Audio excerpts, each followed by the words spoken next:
Hi all, അസ്സലാമു അലൈക്കും. ഇന്നൊരു സേമിയ പായസത്തിൻ്റെ റെസിപ്പി ആയിട്ടാണ് ഞാൻ വന്നിട്ടുള്ളത്. അതിനുവേണ്ടി പാനിലേക്ക് ഞാൻ 2 ടീസ്പൂൺ നെയ്യ് ഒഴിച്ചു കൊടുത്തിട്ടുണ്ട്. ഇനി സേമിയ ഒന്ന് വറുത്തെടുക്കണം.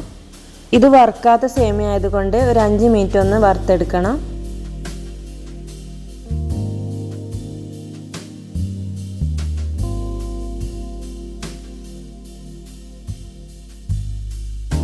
ഈ ഒരു ഗോൾഡൻ കളർ ആവുന്നത് വരെ ഒന്ന് റോസ്റ്റ് ചെയ്തെടുക്കണം. ഇനി ഇതിലേക്ക് 1 ലിറ്റർ പാലും 2 കപ്പ് വെള്ളവും ചേർത്ത് കൊടുത്തിട്ടുണ്ട്.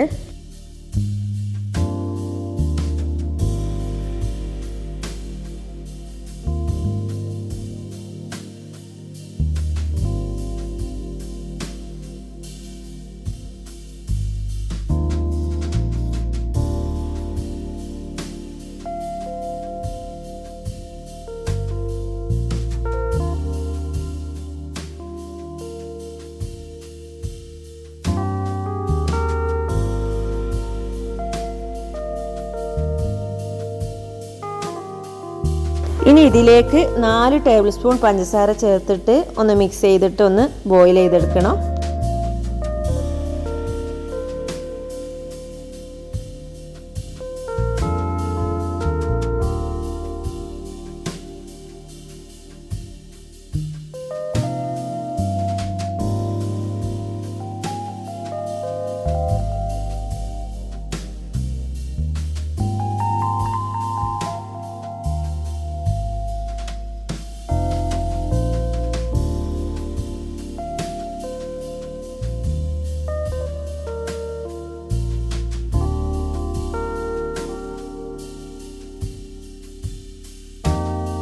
ഇപ്പോൾ പാലൊക്കെ ഒന്ന് തിളച്ച് വന്നിട്ട് സേമിയ വെന്തിട്ടുണ്ട്.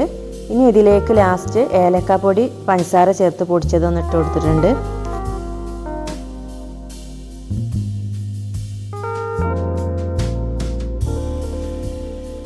അതിനുശേഷം കുറച്ച് മിൽക്ക് മെയ്ഡ് ചേർത്തിട്ട് ഒന്ന് മിക്സ് ചെയ്ത് കൊടുക്കുക.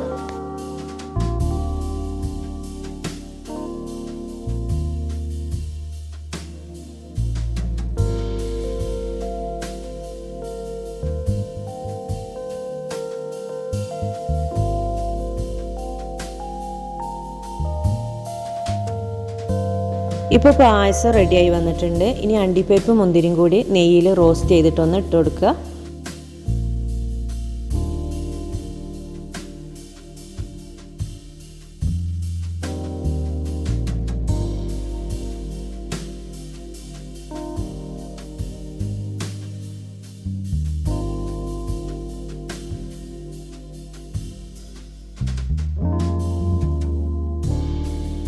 നെയ്യിൽ അണ്ടിപ്പരിപ്പ് മുന്തിരിയും കൂടി ഒന്ന് റോസ്റ്റ് ചെയ്തിട്ട് മേലിട്ട് കൊടുത്തിട്ടുണ്ട്. വീഡിയോ ഇഷ്ടമായ എല്ലാവരും ഒന്ന് ലൈക്ക് ചെയ്യുക, ഷെയർ ചെയ്യുക, സബ്സ്ക്രൈബ് ചെയ്തൊന്ന് സപ്പോർട്ട് ചെയ്യുക.